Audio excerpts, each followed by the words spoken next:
नमस्कार, मी नेहा. आरआरसी नेटवर्कच्या लेटेस्ट बातमीपत्रात आपले स्वागत. अशा आहेत आजच्या हेडलाईन्स. हेडलाईन्स प्रस्तुत करता Marcus the readymade multibrand showroom.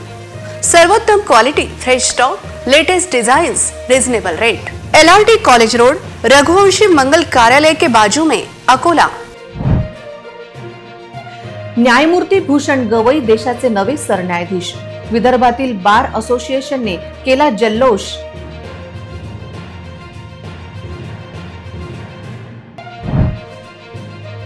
शेतकऱ्यांच्या कर्जमाफीसाठी शेतकरी आग्रही. जिल्हाधिकारी कार्यालयात अर्ज दाखल करणे सुरू.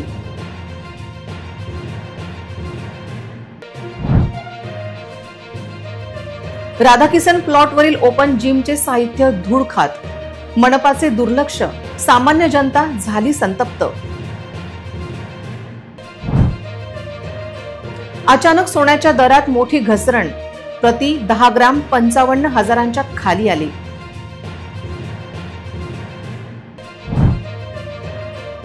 उन्हाळ्याचा उकाडा चांगलाच वाढला.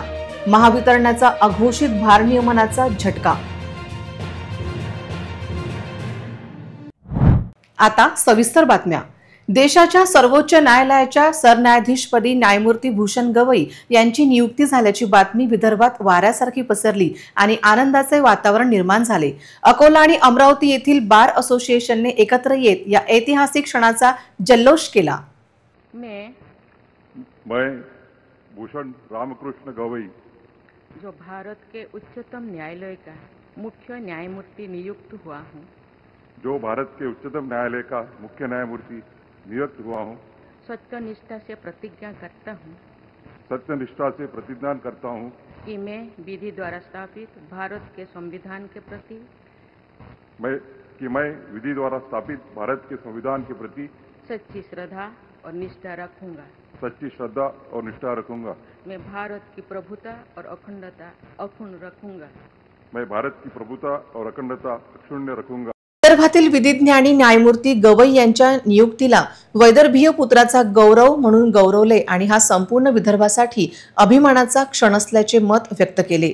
न्यायमूर्ती भूषण रामकृष्ण गवई यांचा जन्म 24 नोव्हेंबर 1960 रोजी अमरावती येथे झाला. त्यांचे वडील रामकृष्ण गवई हे महाराष्ट्रातील एक प्रसिद्ध राजकारणी आणि सामाजिक कार्यकर्ते होते. भूषण गवई यांनी अमरावती विद्यापीठातून कायद्याचे शिक्षण पूर्ण केले आणि 1985 मध्ये त्यांनी वकिलीला सुरुवात केली. त्यांनी मुंबई उच्च न्यायालयाच्या नागपूर खंडपीठात अनेक वर्षे वकिली केली. 2003 मध्ये त्यांची मुंबई उच्च न्यायालयाच्या न्यायाधीशपदी नियुक्ती झाली. त्यानंतर 2019 मध्ये त्यांची सर्वोच्च न्यायालयाच्या न्यायाधीशपदी नियुक्ती झाली. न्यायमूर्ती गवई यांनी आपल्या कारकिर्दीत अनेक महत्त्वपूर्ण खटल्यांमध्ये महत्त्वपूर्ण निकाल दिले आहेत. त्यांच्या सरन्यायाधीशपदी झालेल्या नियुक्तीमुळे विदर्भातील विधिज्ञांमध्ये उत्साहाचे वातावरण आहे. विदर्भातील अनेक विधिज्ञांनी न्यायमूर्ती गवई यांच्या नियुक्तीबद्दल आनंद व्यक्त केला आणि त्यांना पुढील वाटचालीस शुभेच्छा दिल्या. न्यायमूर्ती गवई यांच्या सरन्यायाधीशपदी झालेल्या नियुक्तीमुळे विदर्भातील जनतेमध्ये आनंदाचे वातावरण आहे. अकोल्यात बार असोसिएशनने अभिनंदनाचा ठराव घेत मिष्ठान्न वाटप केले, तर अमरावती येथे विधिज्ञांनी जल्लोषात नव्या सरन्यायाधीशांच्या नियुक्तीचे स्वागत केले.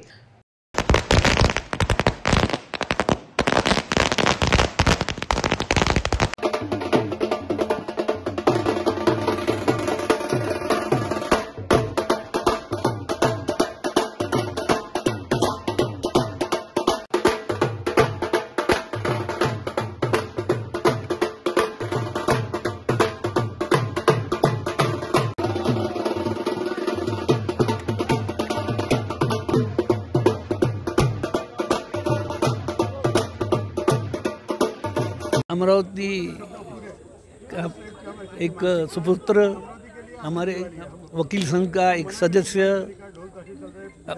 एक झोपड़पट्टी में रहने वाला, मराठी स्कूल में पढ़ने वाला एक विद्यार्थी अपनी मेहनत से, अपने कर्तृत्व से, अपनी ईमानदारी से, अपने व्यवहार से, उसकी सबसे बड़ी क्वालिटी है कि हमारे यहाँ एक कहावत है कि छोटा सा पद मिला कि वो कुर्सी चली जाती है आंग में, लेकिन वो व्यक्ति को और उसकी नम्रता की कोई कल्पना नहीं है। जब सरकारी वकील बना तभी भी स्वभाव वैसा ही था, हाई कोर्ट जज बना तभी भी स्वभाव वैसा ही था। सभी के साथ एक सरीका, कभी किसी के साथ कोई भेदभाव नहीं। सुप्रीम कोर्ट जज बने तो भी स्वभाव हुई, आज चीफ जस्टिस बने, आज तो हमारी खुशी की कोई सीमा नहीं है। और वो सीमा का एक आपने अंदाज़ देखा कि हम सब छोड़ के यहाँ पर आए हैं, उसका लाइव हमने शपथ विधि देखी, हम सब यहाँ नाचे, हमने मिठाई खाई, हमने अभिनंदन उनका किया, अपना किया, अमरावती का नाम किया, देश के लेवल पर अमरावती का नाम हुआ है। अमरावती वकील संघासाठी आजचा दिवस हा दिवाळीचा दिवस आहे। प्रत्येकाला असं वाटतं की आपला माणूस आज सर्वोच्च पदावर बसलेला आहे, त्यामुळे प्रत्येक वकील जे आयुष्यात स्वप्न पाहून निघत असतो त्यातलं मला असं वाटतं सगळ्यात मोठं स्वप्नपूर्ती आज भूषण भाऊच्या यांनी झालेली आहे। पण एवढ्या मोठ्या पदावर जाऊन सुद्धा माणूस मोठा कसा होतो त्याचं उदाहरण जर घेतलं तर आपण भूषण भाऊकडे पाहू शकतो की एवढ्या मोठ्या पदावर असतानाही माणूस जेव्हा अमरावती येतो तर प्रत्येकाशी ज्या खेळमेळीने वागतो, प्रत्येकाला आवाज देऊन बोलवतो, प्रत्येक हातावर हात ठेवतो, तर असं म्हणतात ना की माणसाचे पाय जमिनीवर राहिले पाहिजे तर त्याची उंची कळते। ती उंची भूषण भाऊमध्ये आहे। महाराष्ट्र राज्याचे अमरावती जिल्ह्यातील मूळ रहिवासी रासू गवई यांचे सुपुत्र श्री भूषण गवई यांचे आज सरन्यायाधीशपदी पदभार स्वीकारल्याबद्दल आम्ही सर्व त्यांचा सन्मान इथे करण्याचं एक नियोजन केलेलं असल्यामुळे आम्ही इथे हजर झालेलो आहोत आणि आम्हाला सर्वांना त्याचा पदभार स्वीकारल्याबद्दल सर्व अभिमान आहे। मराठी माणूस सतत पुढे जात आहे याबद्दल सर्व विदर्भवासियांना खूप खूप अभिमान आहे आणि आमच्या सर्व मजूर परिवाराकडून त्यांना खूप खूप भूषण सर गवई यांची आज सर्वोच्च न्यायालयाचे सरन्यायाधीश या पदावर आज नियुक्ती झालेली आहे। आज ते शपथ घेणार आहे आणि विदर्भातील अमरावती जिल्ह्याचे मूळ असलेले भूषण गवई सरांनी एवढ्या मोठ्या पदावर जाणं हा बरोबर विदर्भासाठी फार अभिमानास्पद बाब आहे। त्याबद्दल मी त्यांना पुढील वाटचाल।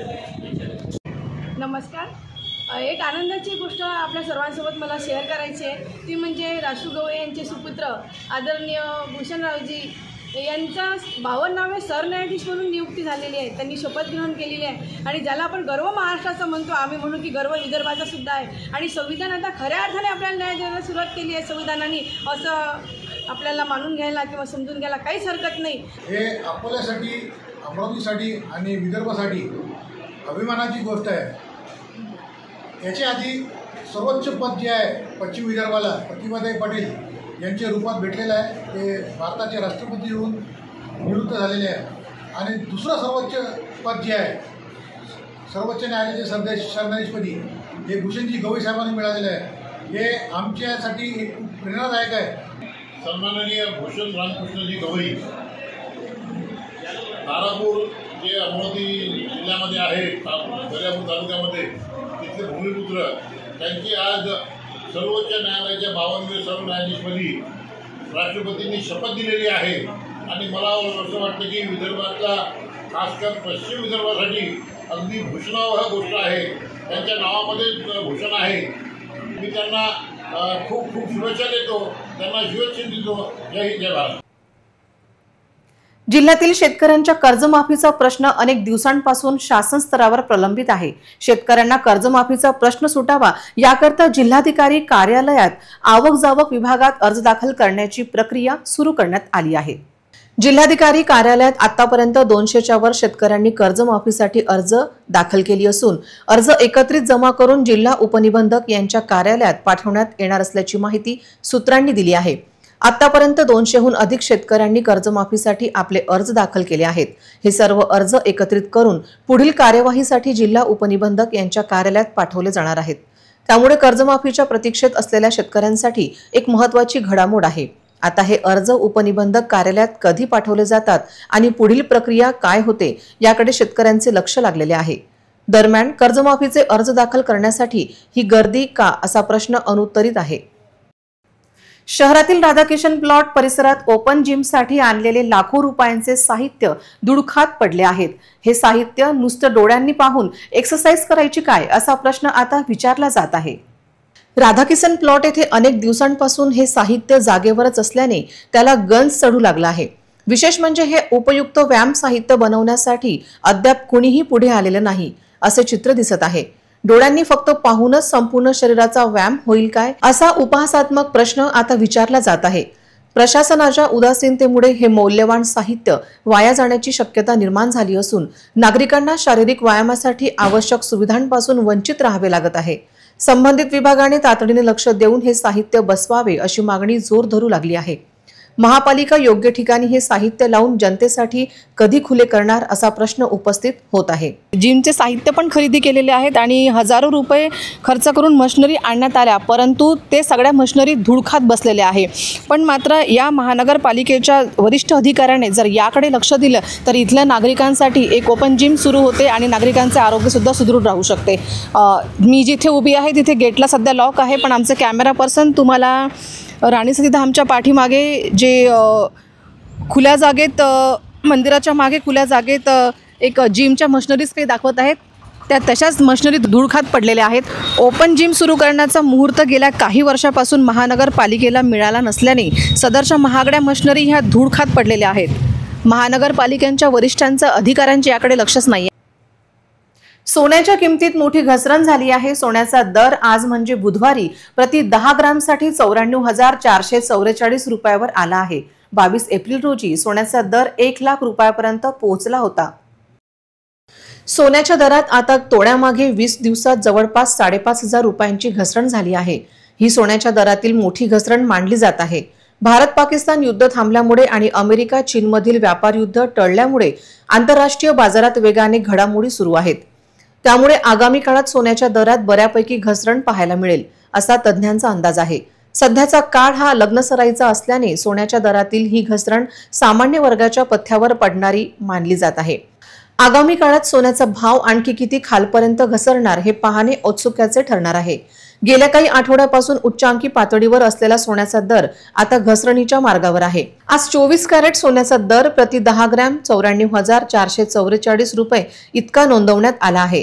अवघ्या 3 आठवड्यात सोन्याच्या दरात जवळपास 5,000 रुपयांची घट झाली आहे।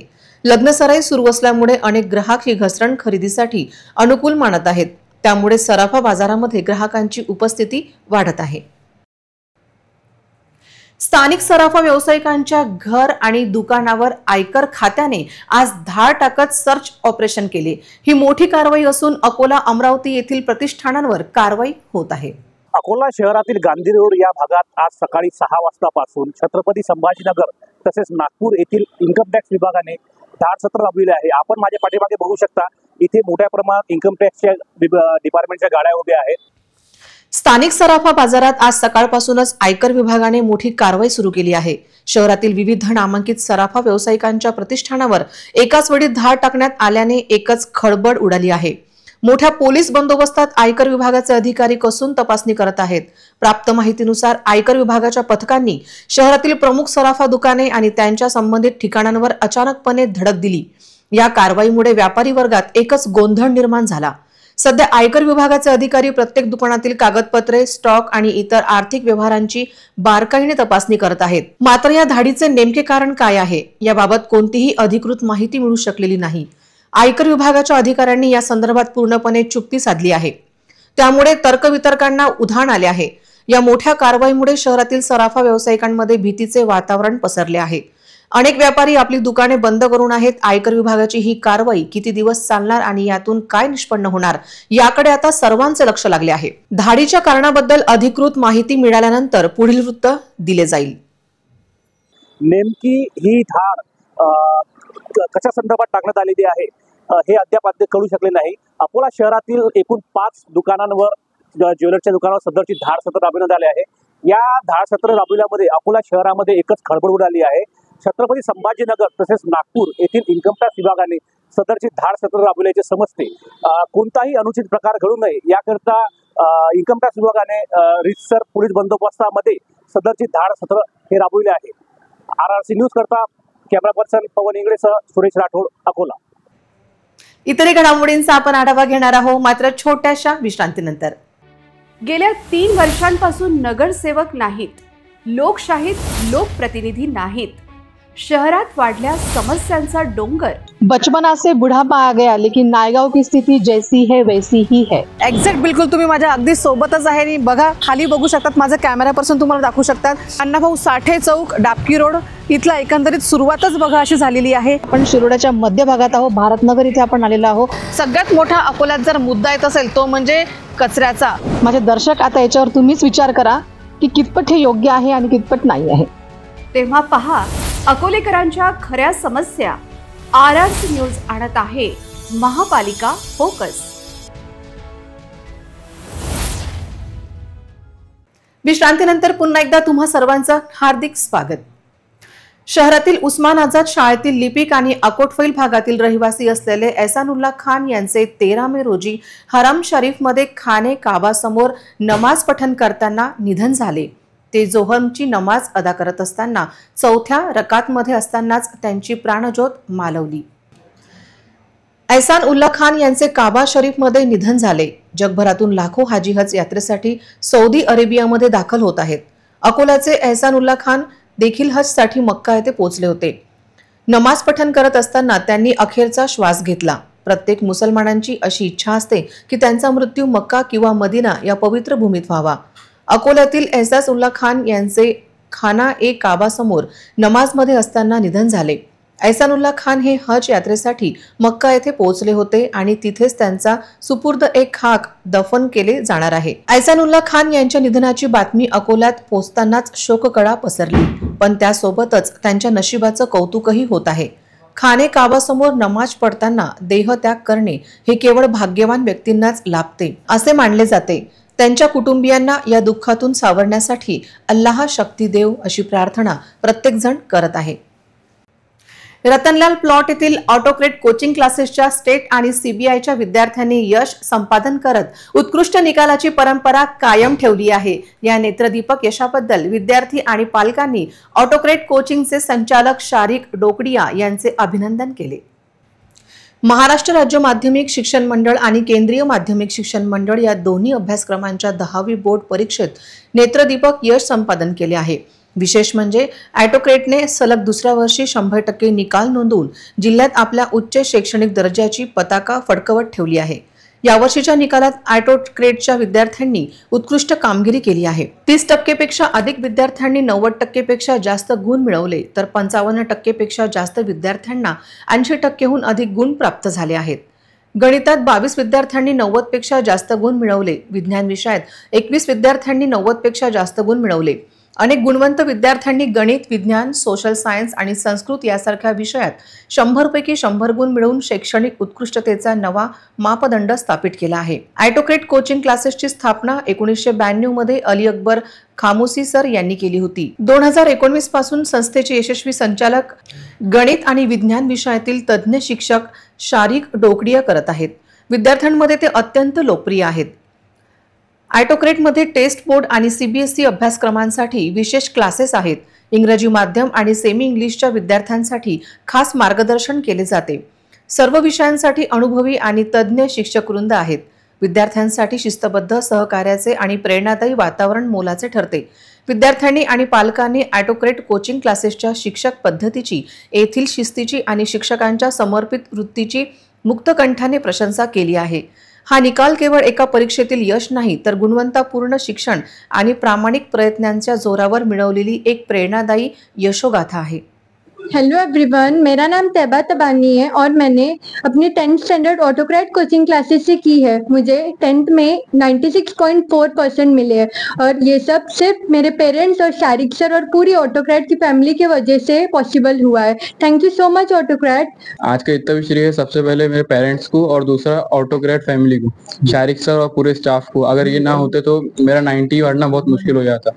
आज 10th का रिजल्ट था और मैं बहुत ही खुश हुआ जब मैंने 90% रिजल्ट देखा, क्योंकि जब मैं हमेशा से एवरेज बच्चा रहा हूँ और शारिक सर ने इतना मोटिवेट कर इतना अच्छे से, क्या अच्छा ऐसा कॉन्फिडेंट लग रहा है कि आगे जाके भी ऐसे अच्छे % स्कोर कर सकता. Thank you. Hello everyone, my name is Saim Khan. I got 90% in 10th standard. I will give this credit to Autocrat coaching classes and my parents. They support me and I got this percentage. I'm an average child from the beginning, but at the last I got nice percentage, so I'm so happy now. Hello everyone, my name is Aliasgar Hirani. I am recently 10th pass out from Autocrat coaching classes. taught by Sharik sir and many other well-trained teachers. Autocrat coaching classes is not only a coaching, it's our feelings and our pride. Thank you everyone. ज्या मूळ कामासाठी जमीन देण्यात आली होती ते काम सोडून भारतीय सेवा सदन सरकारी जागेचा व्यावसायिक वापर करत असून ती संपूर्ण जागा शासनाने परत घ्यावी अशी मागणी इंटक उपाध्यक्ष प्रदीप वखारिया यांनी केली आहे. त्यांनी पत्रकार परिषदेत विविध गोष्टींचा खुलासा पण केला आहे. भारतीय सेवा सदन या शिक्षण संस्थेत संचालकांनी कौटुंबिक मालकीप्रमाणे संस्थेचा वापर करून गैरव्यवहार केला असून शिक्षण संस्थेच्या मूळ उद्देशाला तिलांजली दिली आहे असा घाणाघात वखारिया यांनी केला. त्यांनी पत्रकार परिषदेत संस्थेच्या पदाधिकाऱ्यांवर गंभीर आरोप करत जिल्हाधिकाऱ्यांनी तातडीने चौकशी करून शहरातील मध्यवर्ती भागातील 25 एकरची कोट्यवधी रुपयांची जागा ताब्यात घेण्याची मागणी केली आहे. गोरगरीब मुलांच्या शिक्षणासाठी स्थापन झालेल्या या संस्थेचा संचालक मंडळ व्यावसायिक फायद्यासाठी वापर करत आहे. शासनाने शैक्षणिक उद्देशासाठी दिलेल्या कोट्यवधीच्या भूखंडावर खुलेआम व्यावसायिक उपक्रम चालवले जात आहेत. संचालकाच्या मनमानी कारभारामुळे संस्थेचे नाव बदनाम होत असून हा प्रकार अत्यंत निंदनीय आहे. 1960 साली स्थापन झालेल्या या संस्थेच्या संचालक मंडळात एकच कुटुंबातील सदस्यांचे वर्चस्व आहे. त्यामुळे संस्थेचे कामकाज एका खासगी कंपनीप्रमाणे चालवले जात असून शासनाने नामपत्र भाड्याने दिलेल्या जागेचा वापर केवळ एकाच कुटुंबाच्या आर्थिक फायद्यासाठी होत आहे. हे शासकीय नियमांचे सरळ उल्लंघन आहे आणि जिल्हाधिकारी अजित कुंभार यांनी यांची तातडीने चौकशी करून शासकीय जमीन परत घ्यावी अशी आक्रमक मागणी वखारिया यांनी केली. शैक्षणिक उद्देशासाठी मिळालेल्या जागेवर गैरशैक्षणिक गोष्टी सुरू आहेत. क्रीडांगण भाड्याने दिले जात आहे आणि त्यातून मिळणारा पैसा संचालकाच्या खिशात जात आहे. गरीब विद्यार्थ्यांसाठी सुरू केलेली विद्यामंदिर शाळा बंद करून खासगी पब्लिक शाळा चालवली जात आहे. विद्यामंदिर शाळा तातडीने पुन्हा सुरू करण्याची मागणी जिल्हाधिकारी आणि शिक्षणाधिकाऱ्याकडे करण्यात येणार आहे. संस्थेचे कोचिंग क्लासेससाठी जागा भाड्याने देऊन कोट्यवधी रुपये कमावले आहेत आणि क्रीडांगणाचे व्यापारीकरण केले आहे.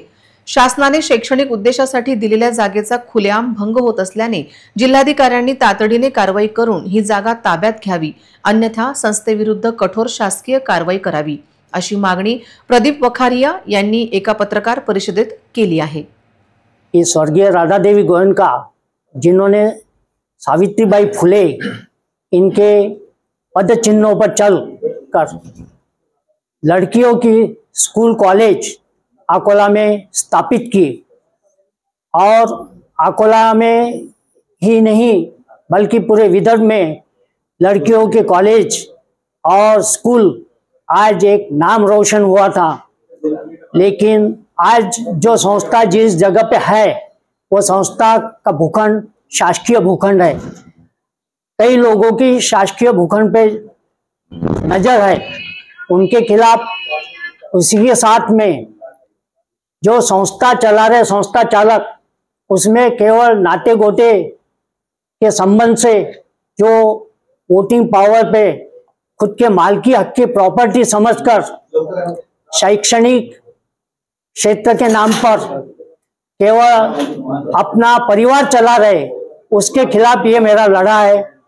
और मेरा ये कहना है कि इसमें जो रजिस्ट्रेशन संस्था का रजिस्ट्रेशन हुआ है वो नियम से हुआ नहीं है. डॉक्टर बाबा साहेब आम्बेडकर जिन्होंने संविधान बनाया, उस संविधान के हेतु ये संस्था की नोंदनी होना चाहिए. इसके लिए हमारा प्रयास रहेगा और इसके अंदर जो भी गड़बड़ी है, जो भी भ्रष्टाचार दिख रहा है या भूखंड के खिलाफ जो भी कार्रवाई होना चाहिए उसके लिए मेरा पूरा प्रयास रहेगा. इतरही घडामोडींचा आपण आढावा घेणार आहोत, मात्र छोट्याशा विश्रांतीनंतर. पेट्रोलचे वाढले दर, गॅस सिलेंडरच्या वाढल्या किमती, जीवनावश्यक वस्तू असो की कपडे यांचे देखील वाढले दाम. अकोल्यात पहिल्यांदाच इतर टेलिकॉम कंपन्यांपेक्षा स्वस्तात इंटरनेट ब्रॉडबँड कनेक्शन.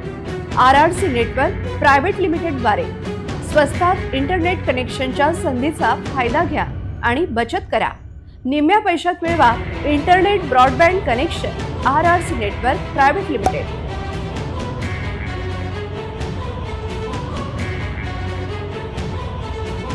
विश्रांतीनंतर पुन्हा एकदा तुम्हा सर्वांचा हार्दिक स्वागत. बस स्थानकावर एका महिलेच्या गळ्यातील सोन्याची साखळी हिसकावून पसार झालेल्या 2 आरोपींना पोलिसांनी अवघ्या काही तासात बेड्या ठोकल्या आहेत। या घटनेनंतर पोलिसांनी त्वरित तपास चक्र फिरवले आणि परिसरातील सीसीटीव्ही फुटेजच्या मदतीने आरोपींची ओळख पटवली। पोलिसांनी दोन्ही आरोपींना ताब्यात घेऊन कसून चौकशी केली असता त्यांनी महिलेच्या गळ्यातील सोनसाखळी चोरल्याची कबुली दिली। धक्कादायक बाब म्हणजे हे आरोपी सराईत गुन्हेगार असून त्यांनी यापूर्वीही गुन्हे केल्याचे उघड झाले आहे। त्यांनी स्थानिक रेल्वे स्टेशनवर देखील चोरी केल्याची माहिती तपासात समोर आली आहे। पोलिसांनी अटक केलेले आरोपी हा अष्टविनायक कॉलनीतील रहिवासी विनायक येणेवार व पंचशील नगरमधील सागर मर्धुगे यांना आज न्यायालयात हजर केले जाणार आहे। न्यायालयाच्या आदेशानंतर रेल्वे स्टेशनवरील चोरीच्या गुन्ह्यासाठी शासकीय रेल्वे पोलीस त्यांना ताब्यात घेऊन पुढील कायदेशीर कारवाई करेल। एकीकडे तीव्र उन्हामुळे नागरिक हैराण झाले आहेत तर दुसरीकडे वारंवार होणाऱ्या वीज पुरवठ्याच्या खंडिततेमुळे त्यांचे जीवन अधिकच मुश्किल झाले आहे। उष्णतेने त्रस्त झालेले नागरिक आता समस्यांच्या चक्रव्यूहात सापडले आहेत। सध्या असह्य गरमी जाणवत आहे। पंखा आणि कूलरशिवाय घरात बसणेही कठीण झाले आहे। मात्र ग्रामीण भागात भीषण पाणी टंचाई असल्याने कूलरमध्ये पाणी भरायचे कुठून असा प्रश्न नागरिकांना सतावत आहे आणि जर पाणी उपलब्ध झाले तर वीज नसते। देखभाल दुरुस्तीच्या नावाखाली महावितरण वारंवार लोडशेडिंग करत आहे। मान्सून पूर्व देखभाल असल्याने जनता ही निमूट सहन करत आहे तर दुसरीकडे सक्तीने वीज बिल वसूल करणारी महावितरण कंपनी वीज पुरवठ्याची समस्या सोडवण्यास गंभीर दिसत नाही। यामुळे नागरिक एका मोठ्या कोंडीत सापडले आहेत। असह्य उष्णता आणि त्यात वीज व पाण्याची कमतरता यामुळे नागरिक पुरते हैराण झाले आहेत। या गंभीर समस्याकडे संबंधित विभागाने तातडीने लक्ष देऊन नागरिकांना दिलासा देणे गरजेचे आहे। लोड शेडिंग कसं आहे, आता या उन्हात किती ऊन पुराला, एका मिनिटासाठी लाईन गेली तर असं वाटते की पाणी निघून जाते शरीरात। अकोला तसे एक आपल्या कर्कवृत्तावर आहे, त्याच्यामुळे इथं उन्हाचा जो पारा राहतो हा नेहमीच वाढलेला राहतो। अशा वेळेस लोकांना हवेची खूप आवश्यकता राहते, फॅनची आवश्यकता राहते, AC कूलरची आवश्यकता राहते आणि हे जे ऊन आहे हे जे समजा वयोवृद्ध लोक आहेत त्यांच्यासाठी आणि मुलांसाठी तसंच थोडंसं घातक ठरत आहे। पुन्हा एक नजर टाकूया आजच्या प्रमुख घडामोडींवर। हेडलाइन्स प्रस्तुत करता Marcus the readymade multibrand showroom. सर्वोत्तम quality, fresh stock, latest designs, reasonable rate. LRT college road, Raghuvanshi Mangal Karyalay के बाजू में, अकोला। न्यायमूर्ती भूषण गवई देशाचे नवे सरन्यायाधीश। विदर्भातील बार असोसिएशनने केला जल्लोष।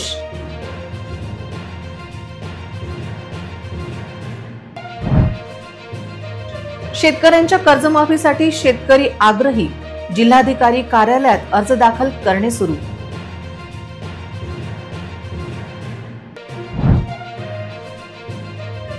राधाकिसन प्लॉटवरील ओपन जिमचे साहित्य धूळ खात।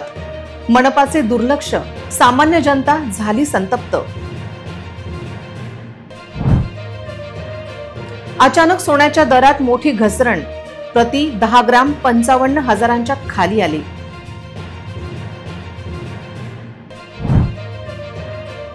उन्हाळ्याचा उकाडा चांगलाच वाढला, महावितरणाचा अघोषित भार नियमनाचा झटका। बातम्यांसाठी तुम्ही पाहत रहा RRC न्यूज। 2.25 लाख दर्शकांनी RRC डिजिटल अकोला हे YouTube चॅनल सबस्क्राइब केले आहे, तेव्हा तुम्ही कसली वाट पाहत आहात? तुम्ही पण सबस्क्राइब करा आणि बेल आयकॉन क्लिक करत RRCच्या बातम्या निरंतर पहा। पुन्हा भेटूया लेटेस्ट बातम्यांसह नवीन बातमीपत्रात। तोवर नमस्कार।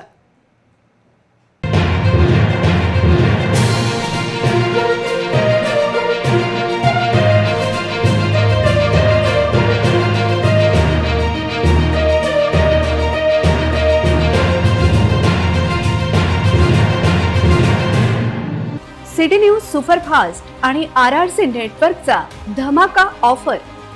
जिंका आयफोन।